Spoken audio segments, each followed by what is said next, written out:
এক দুপুরে 5 বছরের ছোট্ট আরাব একটি রঙিন প্রজাপতির পেছনে দৌড়াতে দৌড়াতে ঢুকে পড়ে গভীর জঙ্গলের ভেতর।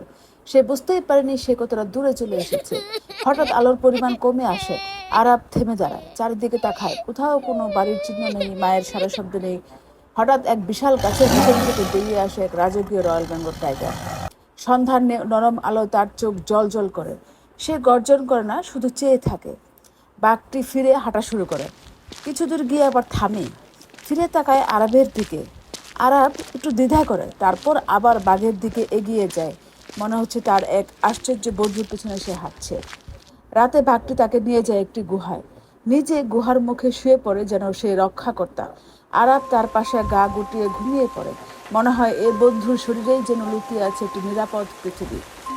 সকালবেলা বাঘ এবং আরাফ কিছু ফল খেয়ে জঙ্গলের মধ্যে দিয়ে যাত্রা শুরু করে। জঙ্গলের শেষ প্রান্তে গিয়ে দেখা মেলে গ্রামের মানুষদের।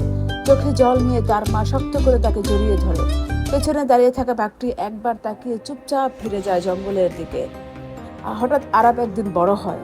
সবাই বলে এটা নাকি একটা কল্পনা, কিন্তু সে জানে তার জীবনে এক সন্ধ্যায় সে পেয়েছিল এক বন্ধুকে, একজন রক্ষাকর্তা যার গায়ে ছিল ডোরা।